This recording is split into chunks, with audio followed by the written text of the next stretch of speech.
Le da un razón a nuestra esperanza. La esperanza que todos albergamos en un momento dado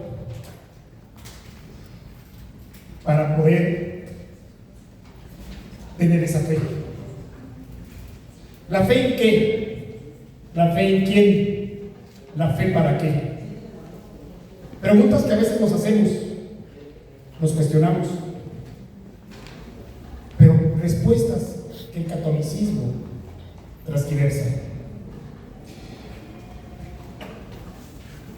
No es una imposición, es la labor de iluminar la razón con la luz de la fe, de acuerdo a las normas que establece el catolicismo. Esta defensa es un faro de luz que orienta hacia la verdad, la dignidad humana, los principios y la integridad y el bien común que todo ser humano debe tener en su corazón. En un mundo marcado por la confusión y la fragmentación de un corazón roto. Primero tiene el gusto, el placer y la dicha de llevarnos a un tour de la historia de esta defensa. Si son tan amables en estirarse y levantar sus hermosas piernas y seguirme, por favor, en orden, no se amontonen, síganme los buenos. Aquel que esté curioso por saber la historia, por favor, sigamos por este pequeño tour. Y aquí vemos el inicio de la historia de la defensa. Por favor, hermano. Buenas tardes a todos, Dios les bendiga. Quiero comentarles nuestra participación, digamos, es breve. Quiero comentarles que la Iglesia Católica en sí, muchos teólogos de ellos mismos no llaman a esto su contrarreforma, sino le llaman reforma. Si le llamaran contrarreforma, aceptarían la idea de Martín Lutero, que Martín Lutero reformó la Iglesia, que de hecho la reforma, pero a ellos solamente le llaman una reforma interna. A mí me tocó el tema de la reforma interna, que es lo que ellos hicieron dentro como iglesia. Mis compañeros darán más información de esto. La iglesia cristiana se puede dividir en tres partes de la historia. Una es la historia antigua, dos la iglesia medieval, tres la iglesia moderna. Dentro de la iglesia moderna, Martín Lutero inicia la reforma protestante, como ellos nos llaman a nosotros, en 1517, como ya bien lo han compartido. La iglesia romana responde, la iglesia romana católica responde con una reforma, y dentro de esa reforma interna hay varios puntos a tomar en cuenta. El principal evento de su reforma interna se halla en el Concilio de Trento, que fue en 1545-1563, duró muchos años. Ahí se exigió una vida ejemplar para los sacerdotes, que los obispos debían de residir en sus diócesis y cumplir su labor. Había muchas personas que tenían diferentes diócesis, las habían comprado, y entonces ellos no vivían con la feligresía que debían de pastorear. Entonces, como había gente con dinero, compraba varias diócesis en diferentes lugares. Entonces, dentro de la reforma interna dijeron, no, cada obispo debe vivir en su lugar y debe de pastorear cerca de su lugar, de donde está su diócesis.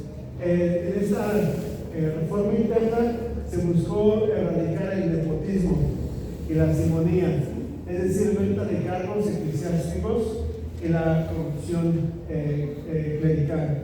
En un resumen rápido, hubo una reforma interna dentro del ámbito doctrinal. Se reafirmaron las verdades católicas frente al protestantismo.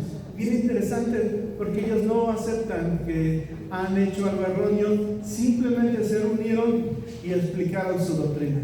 La explicaron a su forma de ver, a su forma de entender. Ellos no reconocen que en alguna parte están mal, simplemente se han preparado, como ahora, han hecho escuelas, los sacerdotes estudian bastante para hacerlo, y entonces ellos hacen esos cambios. Hay una reforma moral y en la disciplina, en el área educativa y espiritual, en la cultural y artístico y en lo institucional. Con calma lo pueden pasar a ver. Creo que ya me pasé un poquito del tiempo. Que Dios les bendiga. Hermanos, vamos ahora con el siguiente conversación, con la recuperación del territorio perdido. Bueno, vemos que a través de la historia, Martín Lutero, cuando empezó a dar, ¿verdad?, esta palabra viva, empezó a esparcir por ciertos territorios. Y bueno, vemos uno de los primeros que habían dicho Alemania, ¿verdad? Pero también encontramos Bohemia y otros territorios como Austria, Checoslovaquia.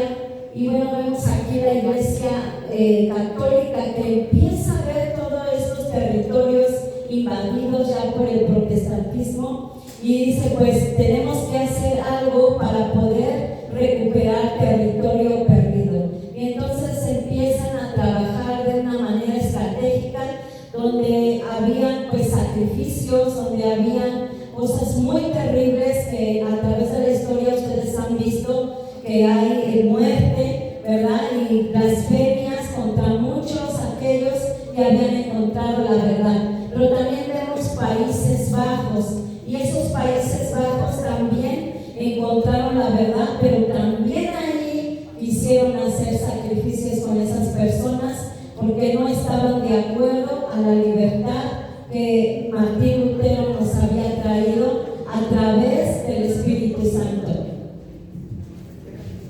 Continuando con esta defensa de la reforma, ahora nos acercamos a la evangelización y misión. Gracias. Yo les bendiga a todos.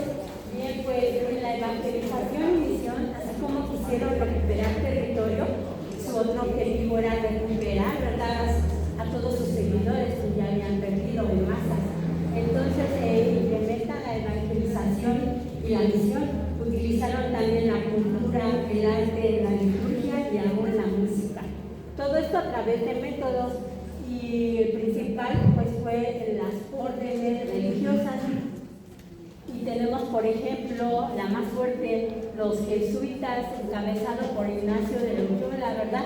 Él fue un militar que en la batalla, ¿verdad?, sufrió una lesión. Entonces dice, bueno, ya no voy a hacer lo que yo anhelaba, ser un militar, pues ahora voy a ser un soldado de Dios, ¿verdad?, a su manera. Y empieza, ¿verdad?, a realizar ciertos movimientos para realizar esta evangelización en masa. La otra fuerte, la orden, fue la orden de las monjas de las Carmelitas, encabezada por Teresa de Ávila. Ella promovía las experiencias místicas de sus seguidoras, hizo libros y fue fundadora de conventos. La otra también, ¿verdad?, fue la orden de los capuchinos, y ellos se dedicaban a cuidar a los enfermos, a los pobres, y a predicar a la gente para así contrarrestar la popularidad que tenían las ideas de los protestantes entre las personas más pobres. Y también tenemos la orden de los dominicos y benedictos. Ellos, ¿verdad?, promovían pues esa reforma que ya les explicaron primero, y evangelizar en América mediante conventos, escuelas y parroquias, ¿verdad? Como vemos, estaban altamente preparados y capacitados. Y también, bueno, por último, vemos los resultados de todo este mover, que dice las lenguas y el arte y las devociones. Las misiones fortalecieron la universalidad de la Iglesia y dejaron un legado duradero en América Latina y Asia, y millones fueron bautizados y se consolidaron las diócesis y las parroquias, y todo, ¿verdad?, al orden de paz. Bueno, y continuando pues, vamos a ver al principal la máxima autoridad, el Papa. Bueno, vamos a hablar sobre la autoridad de la Iglesia en ese entonces. El papado fue la fuerza motriz de la contrarreforma. Tenemos 3 papas claves en los cuales pusieron sus iniciativas. Empezamos con Pablo III, de 1534 a 1549. Fue elegido Papa el 13 de octubre de 1534, después de un conclave que se convocó tras el fallecimiento del Papa Clemente VII. Su reinado es conocido como el primer Papa de la Contrarreforma, que surgió como respuesta al protestantismo. Aprobó la fundación de nuevas órdenes religiosas como la Compañía de Jesús, los jesuitas. Apoyó al emperador Carlos V en sus campañas militares contra los protestantes alemanes y reabrió la Inquisición romana en 1542. Convocó al Concilio de Trento en 1545 para abordar los desafíos doctrinales y disciplinarios planteados por los protestantes. Los querían acabar. El Papa Julio III es de 1550 a 1555. Fue elegido el 7 de febrero de 1550. Duró hasta 1555. Durante su reinado, reabrió el Concilio de Trento en 1551 y apoyó la fundación del Colegio Germánico para formar sacerdotes alemanes. También es conocido por su relación con uno de sus sobrinos adoptivos, Inocencio Sciosci del Monte, a quien nombró cardenal ese mismo año, 1551. El Papa Pío IV, 1559-1565, fue el Papa número 224 de la Iglesia Católica. Su primer logro principal fue la reanudación y la conclusión del Concilio de Trento, que había estado suspendido durante 10 años aproximadamente. Durante su mandato se finalizaron los decretos conciliares y se aprobaron las reformas, lo que impuso la contrarreforma católica. Fue un líder decisivo de la contrarreforma y contribuyó a restaurar la autoridad papal tras el turbulento periodo anterior. Estos 3 fueron pilares contra la reforma. Continuando, nos vamos a la tradición y la escritura. Dicen que más vale una pálida tinta que una buena memoria.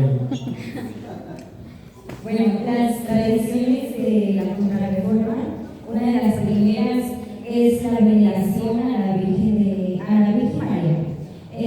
¿Cuál era el objetivo, o más bien las razones por las cuales hacían esta devoción? La primera es porque los católicos consideraban a la Virgen María como la Madre de Dios. Ella era más aún que Dios para ellos. Ella también era un modelo de fe y obediencia. María es considerada un modelo de fe y obediencia por esta causa, por la respuesta a la anunciación del ángel Gabriel. En Lucas 38 dice: "He aquí la esclava del Señor". Pues por ese versículo lo tomaron los católicos, y pues la tomaron como una mujer muy humilde, como una esclava. Entonces por eso es como digna de ser venerada. Y otra también es la veneración de los santos. Igual lo mismo, ellos consideran, los católicos, que ellos son los intercesores para que lleguen como sus oraciones. También tenemos que los católicos veneraban a los santos por igual un modelo de fe y virtud, por la intercesión, y se le había comentado, la conexión con la historia de la misericordia de Dios. Ahora, vamos a las escrituras. Las escrituras, pues, los católicos tenían como base lo que es el Concilio de Trento. Ese era para unificar a la Iglesia Católica. Y también llegaron como en ese tiempo, en esa época, algunos libros que hablaban, se trataban de todo lo que es, ahora conocemos nosotros, que es la Trinidad, que Dios es el único, ¿no? Que es Dios, es el Padre, el Hijo y el Espíritu Santo, y venían varias doctrinas que ahora nosotros conocemos, pero los católicos esto lo tomaban como una amenaza, entonces decidieron quemar los libros, y por eso yo hice esta representación, una pequeña fogata con algunos libros que pues los católicos los quemaban, y pues fue, después de esto vino, bueno sí, entonces después también la Biblia, los católicos pues no la querían como traducir a otros idiomas, porque pues como les decía era una amenaza para que, o sea, nada más era como su religión, que en sí nada más soy yo y nada más, ¿no? Otras religiones, bueno, podría decirse la Reforma,